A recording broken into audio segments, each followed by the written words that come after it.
का दिल्ली में हुआ है। हमारे एक टैक्सी चालक में एक बाई चालक की मौत हो गई है, जिसको घसीटा गया है 2 किलोमीटर तक। तो वहाँ वो अरेस्ट भी हुए हैं वो मुलजिम। लेकिन सबसे पहले हमें हमारी पूरे कश्मीर JNK के जितने भी ट्रांसपोर्टर हैं उनकी फैमिली के उस दुख में बराबर शरीक है, उनसे हमदर्दी है। और साथ साथ दिल्ली गवर्नमेंट और अपने प्रशासन जो दिल्ली का उनसे खासकर होम मिनिस्टर से जो ये मुलजिम पकड़े गए इनको फांसी दिया जाए।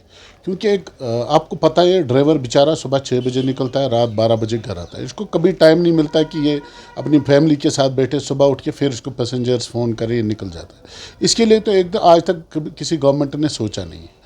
आपने देखे 70 साल से ये ड्राइवर काम कर रहा है, एक फ़ौजी की तरह, एक पुलिस वाले की तरह ये भी अपनी ड्यूटी अंजाम देता है।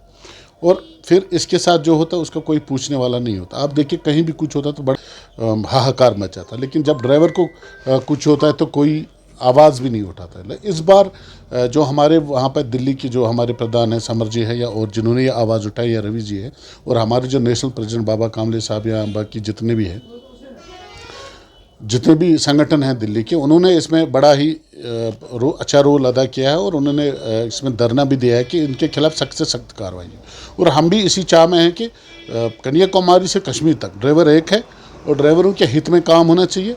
और ऐसे जो भाई हमारे कल जिसकी ये मौत वाक़ा हो गई है, इस जो इन्होंने किया है, जो मुलजिमों ने किया है, तो मैं सबसे पहले तो बड़ा दुख की बात है कि इसके परिवार के साथ हमारी हमदर्दी है और हम उनके साथ बराबर के शरीक है उस गम में।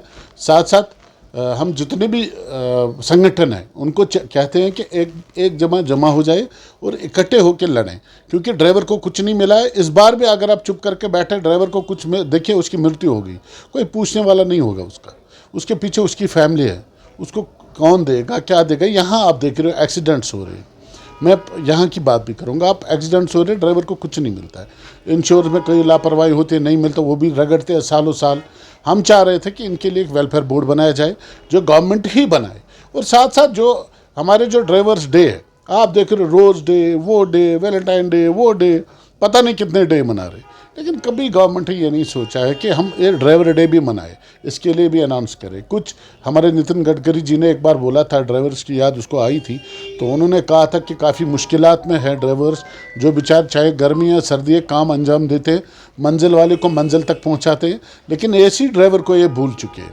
हमारी जो अब लड़ाई है वो इसी बात पे है कि ड्राइवर्स के लिए कोई पॉलिसी बनाया जाए, ताकि इनके परिवार भी, देखिए जैसे ही ड्राइवर एक्सपायर होता है उसके परिवार जो बिखर जाता है, उसके पीछे कुछ नहीं होता, वो कभी कुछ कर ही नहीं पाता है खुद के लिए, वो सिर्फ लोगों की खिदमत करता रहता है। जैसे फौजी एक ड्यूटी देता है, इसी तरह पुलिस वाले, इसी तरह एक ड्राइवर भी अपनी ड्यूटी अंजाम देता है। देखिए आपको शायद याद है 6 अप्रैल और 6 मार्च और हमारा प्रोग्राम जो था SKI में, वहाँ भी हमने, क्योंकि वहाँ पर एडवाइज़र आए थे भटनागर साहब और कमिश्नर सेक्रेटरी आए थे, और हमारे साथ जो नेशनल टीम्स थी जिसमें हमारे राजेंद्र सोनी साहब थे, बाबा कामले साहब थे, BMS से राजेंद्र सोनी थे, भारतीय मजदूर संघ से, इसी तरह ऑटो बस ट्रांसपोर्ट फेडरेशन के बाबा कामले थे जो नेशनल प्रेसिडेंट है, वो भी थे। तो हम दोनों तंजीम मिला के हमने यही कहा था कि एक आवाज़। उसके बाद हमने हर जगह मीटिंग, पुणे में मीटिंग की, राजस्थान में मीटिंग की, आंध्र में मीटिंग की, तो दिल्ली में मीटिंग्स की।